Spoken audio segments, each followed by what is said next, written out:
Day 165 of the war in Gaza and the coordinated IDF operation in Shifa Hospital in Gaza City has been ongoing.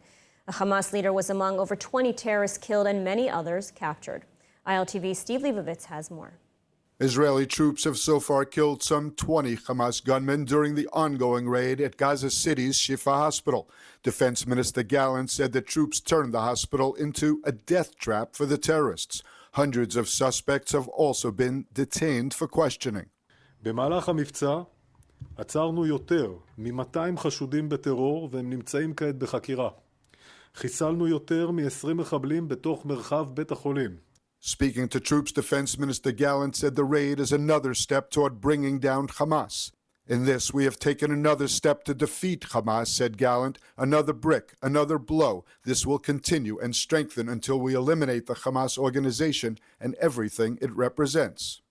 At the hospital, IDF troops found weapons and money provided by Hamas and the Palestinian Islamic Jihad to its operatives at the hospital. בבניין הקטרי, את המיון, מצאנו כאן כספת, הוציא הכל, הנה הכספת. אנחנו נמצאים פה במשרדו של מנהל בית החולים שיפה, בואו תראו מה מצאנו. כפי שאתם רואים, המשרד של מנהל בית החולים, בחוץ אפשר לראות הרחבה מפורסמת של בית החולים, את הבניין הקטרי ממול ואת בניין המיון פה משמאל. בואו איתי לחדרים.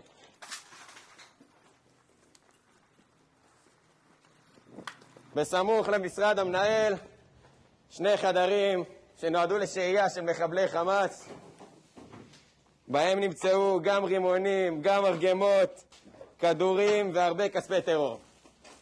Faik Mabchouch, the Hamas internal security commander, was killed by IDF troops during the operation. He is the brother of Mahmoud Mabchouch, who was allegedly assassinated by the Mossad in Dubai in 2010. I can now confirm that Faik Mabchouch, head of the operations directorate of Hamas's internal security, was killed. He coordinated Hamas terrorist activities in the Gaza Strip. They deny the kidnapping of our children, the murder of our grandchildren, the rape of our daughters. The new Nazis we face today will stop at nothing to destroy civilization as we know it. The World Jewish Congress was created exactly for these times like this, so every Jew can fall asleep at night knowing they are safe in their own home. We are a voice for the Jewish people everywhere. We are the World Jewish Congress. And amid an increasingly public split regarding the war in Gaza, U.S. President Joe Biden and Israeli Prime Minister Benjamin Netanyahu held a 45-minute conversation. During the phone call, it was decided that Israel will send a team to Washington to discuss a potential military operation in Gaza's southern city of Rafah. More from ILTV's Devo Klein. The White House confirmed it was the first conversation between the two leaders since February 15th. According to the White House, President Biden and Prime Minister Netanyahu discussed the latest developments in Israel and Gaza, including the situation in Rafah and efforts to increase humanitarian assistance in Gaza. The call came after the most senior congressional Democrat, Senator Chuck Schumer, called for early elections in Israel to replace Netanyahu, whom he branded as an obstacle to peace. Biden hailed Schumer's speech and said many Americans feel as Schumer does. Until now, Washington has avoided turning the rhetoric against Netanyahu regarding his prosecution of the war into action and has refrained from conditioning military aid or demanding an immediate ceasefire. After the phone call, Prime Minister Netanyahu had not changed his consistent position. שוחחתי הערב עם נשיא ארצות הברית ג'ו ביידן. דיברנו על ההתפתחויות האחרונות במלחמה, לרבות המחויבות של ישראל להשיג את כל מטרות המלחמה. חיסול החמאס, שחרור כל חטופינו, והבטחה שעזה לא תהווה יותר איום על ישראל. תוך כדי מתן הסיוע ההומניטרי ההכרחי, שמסייע להשיג את המטרות הללו. The two leaders agreed that Israel will send a team to Washington to discuss a potential military operation in Gaza's southern city of Rafah. Meanwhile, it was announced that U.S. Secretary of State Antony Blinken will head back to the Middle East to try and secure a hostage deal. And joining us now with the latest on the war, the operation in Rafah and U.S.-Israel relations is President of the Jerusalem Center for Public Affairs, Dan Dyker. Thank you for joining us. So, Dan, Prime Minister Netanyahu and U.S. President Joe Biden finally spoke on the phone after a very public rift. On the one hand, both leaders are now trying to show that they're cooperating, but on the other hand, clear divisions remain. So what is your analysis of this relationship? Mr. Netanyahu, President Biden have been close personal friends for over 4 decades, and they remain close personal friends. Israel has a major disagreement with the United States over what to do at this moment in Gaza. Israel cannot stop putting out a fire after 75% of the fire has been put out, defeating 18 out of 24 Hamas battalions. Israel must go into Rafah in order to destroy Hamas's governmental and terror military capabilities. Israel has absolutely no choice. If Israel is somehow pressured or prevented from going into Gaza, this is going to end up killing the hostages that still remain, 134 of them. 70 of them are estimated to be dead at this point. But the entire Middle East, particularly the Iranian regime, the Iranian octopus and its tentacles in Hamas, Hezbollah, the Houthis, the Iraqi special forces reporting directly to Tehran, and others are watching to see if Israel can destroy the Hamas as a military, terror, and governmental force. The United States, for its own political reasons, is pushing Israel for a ceasefire and to prevent it from going into Rafah under the guise of humanitarian disaster, where Israel is doing everything possible to move Gazan civilians out of harm's way, while Hamas is doing everything possible to keep their civilians in harm's way. Israel really demands from its greatest friend and ally, the United States, to exhibit moral clarity, not moral confusion, moral clarity in backing up its Israeli ally 100% and unconditionally at this moment to help Israel protect itself from what really is existential danger. And so a compromise of sorts has been reached. Israel is sending a delegation to discuss the next stage of the war. But again, it's, as you mentioned, another delay in the Rafah operation. So how is this affecting the war, and also, as Netanyahu said, affecting the second front in the war, that of international pressure?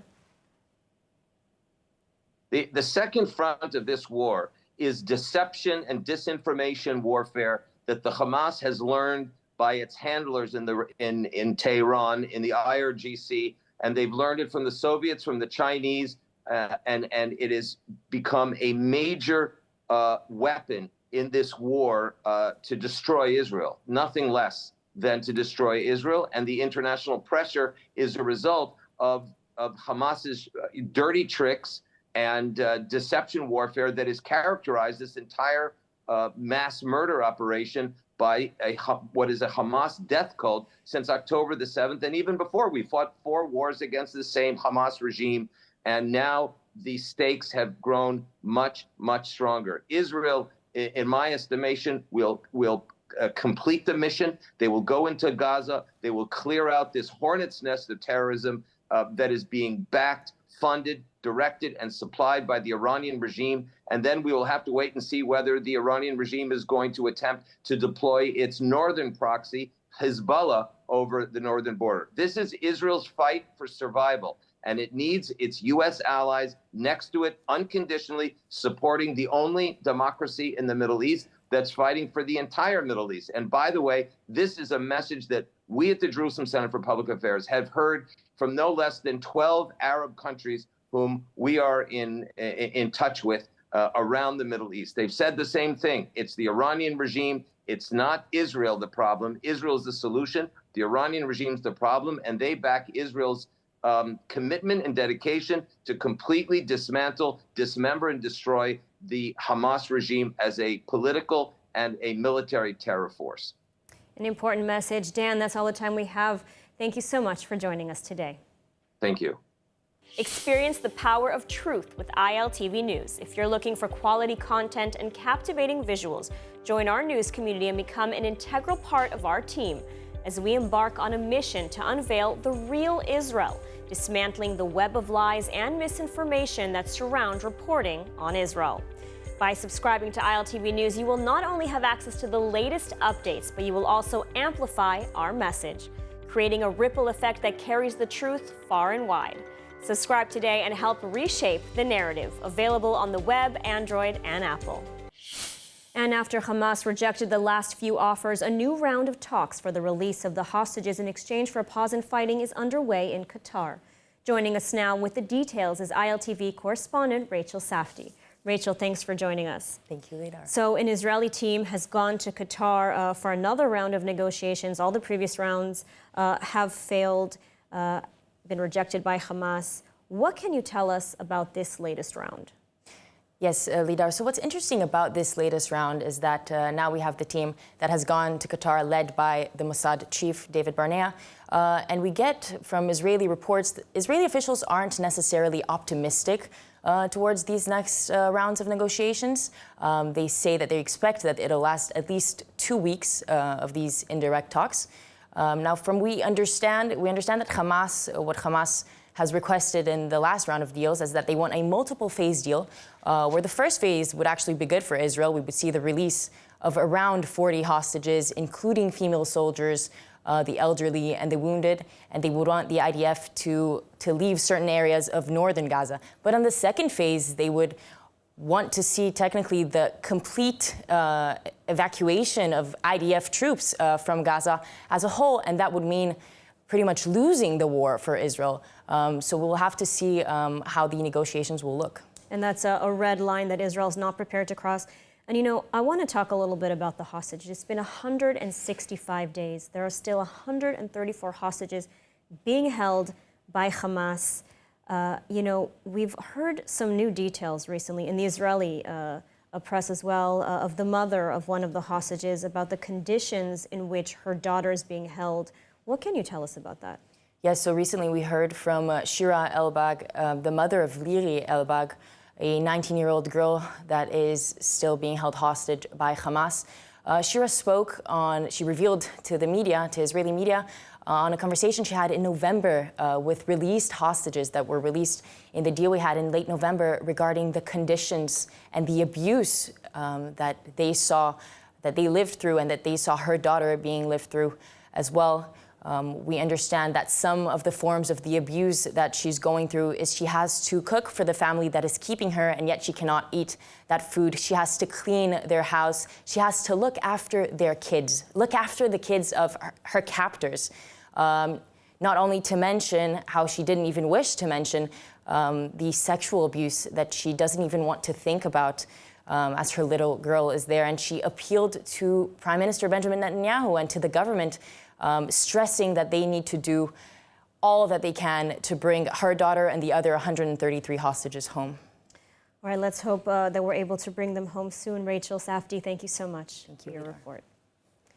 And moving on, the latest assault on Israel by the United Nations and other so-called aid organizations is the accusation that Israel is creating a famine in Gaza and is not letting humanitarian aid into the Strip. UN Secretary General Antonio Guterres said this is an entirely man-made disaster. This is what he had to say. I call on the Israeli authorities to ensure complete and unfettered access for humanitarian goods throughout Gaza and for the international community to fully support our humanitarian efforts. We must act now to prevent the unthinkable, the unacceptable, and the unjustifiable. We heard similar statements from the head of UNICEF. She even went so far as to call on the families of the hostages being held by Hamas for over 5 months to press to get more aid into Gaza, all while her organization has not lifted a finger for even a single child hostage. I mean, when I think also about the children who've been held hostage or the families who are worrying about their hostages, that's a terrible situation. They can also press hard to get more access into the Gaza Strip. We just need more access to get more aid in, and they can help us with getting aid, securing more aid. Meanwhile, UNRWA Chief Philippe Lazzarini also made similar statements.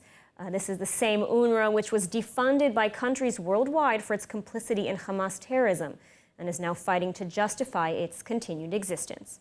But let's take a closer look at the claims. The UN and other NGOs are claiming that not enough aid is getting into the Gaza Strip.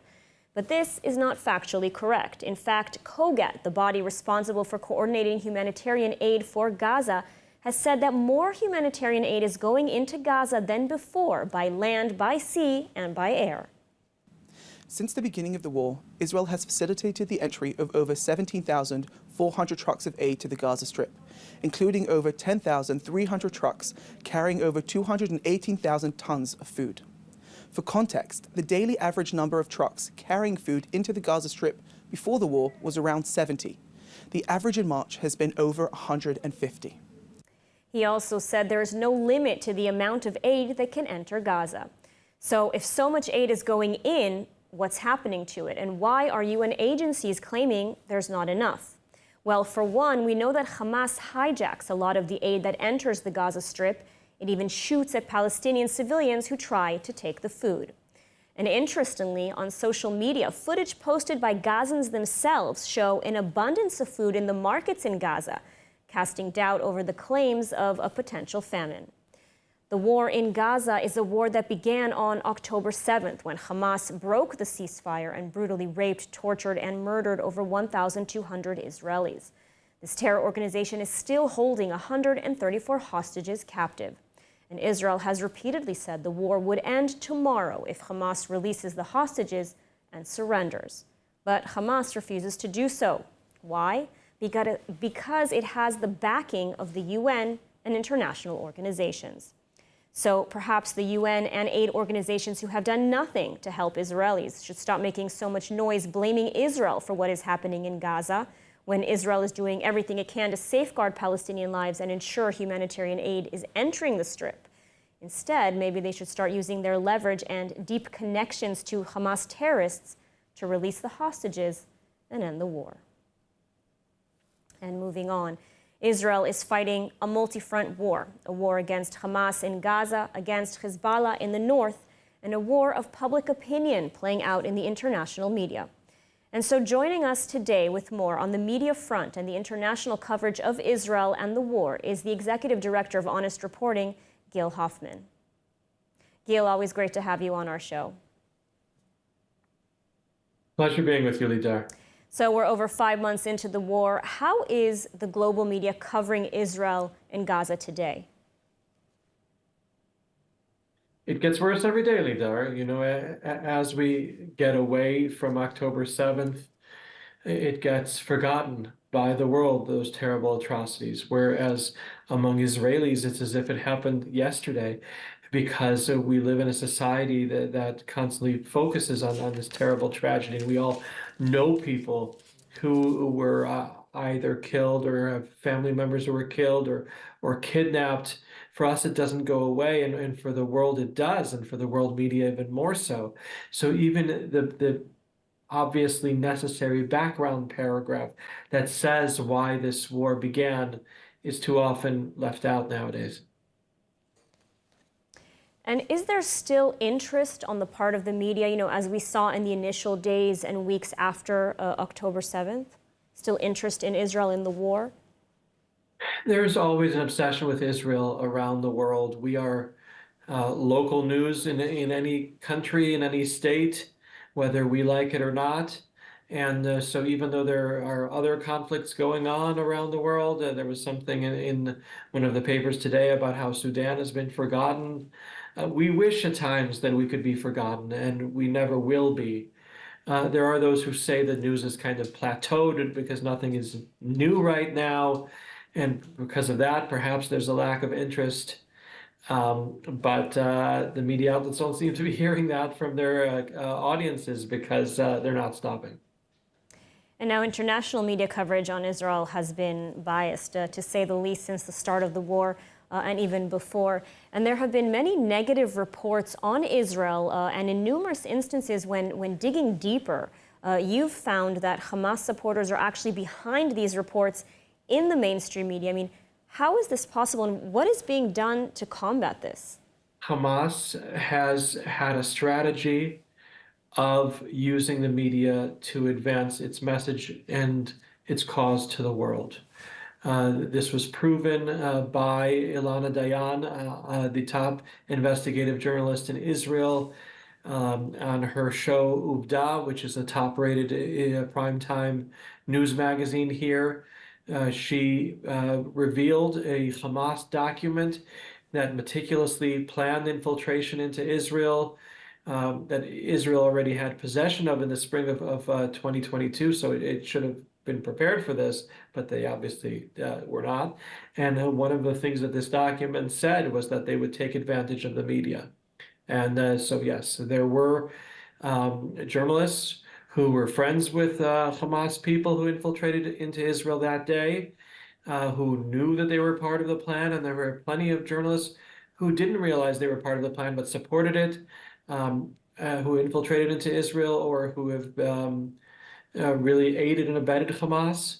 And then there was a decision, Lidar, that is very controversial in retrospect, of the Israeli government to not allow journalists to enter Gaza freely from Israel. It was intended to save lives of journalists, but because they're not, it's resulted in the only people reporting from Gaza being Gazans with cell phones or who were recruited as freelancers for major news organizations and who have the obvious bias that they're Gazans, they're Palestinian patriots well before they are journalists.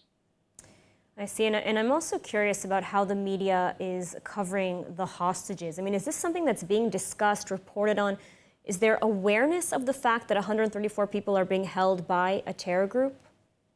As much as the family members of the hostages have tried to remain relevant by going to various international forums, they have been forgotten. You know, I feel so terrible for Rachel Goldberg and their family, with Hirsch still there in captivity. She has spoken so beautifully around the world, and you know, Hirsch used to sit right in back of me in synagogue when he was a little boy. They deserve better, but unfortunately, yes, they are being forgotten. But at least the world paid attention to them for a while. The evacuees from the north, nobody even knows about them. Very unfortunate. And so what is Israel doing to combat this lack of information? I mean, what can Israel do to get this information and get the truth out there? So not just the State of Israel, but the organization that was founded to help the hostages and the mayors of the various communities where people have been evacuated from both the south and the north in Israel. They need to be using social media to highlight their plight.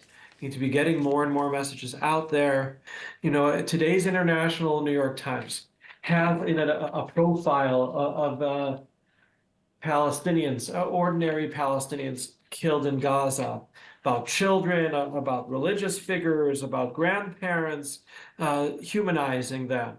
And for their side, that's a very big accomplishment.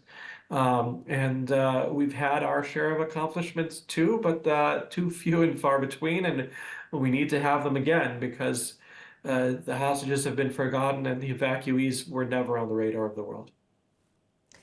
All right, Gil Hoffman, thank you so much for taking the time to speak with us today. And now let's take a look at the weather forecast. Rainy showers and heavy winds are expected tonight around the country, with temperatures reaching lows of around 13 degrees Celsius or 55 degrees Fahrenheit. Then tomorrow, more rain is expected in the north and cloudy skies in the south, with temperatures sitting at highs of 20 degrees Celsius or 68 degrees Fahrenheit. And that's all for today's news. For more updates from Israel on all your devices, check out our ILTV channel, subscribe to our ILTV newsletter, and don't forget to check out our new and improved website, ILTV.tv, with all the latest news from the heart of the State of Israel. I'm Lidar Gavelazi. Be well, stay safe, and thank you so much for watching.